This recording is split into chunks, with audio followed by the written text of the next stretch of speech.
Ang mabuting balita ng Panginoon ayon kay San Marcos.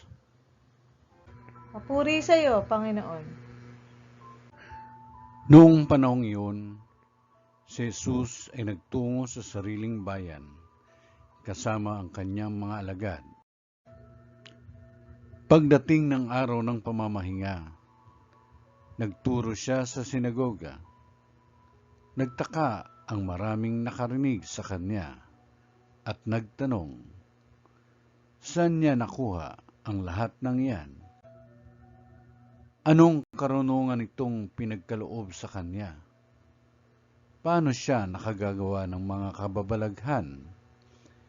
Hindi ba ito ang karpinterong anak ni Maria at kapatid ni na Santiago at Jose, Judas at Simon?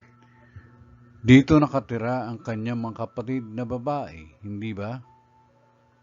At siya'y ayaw nilang kilanlin.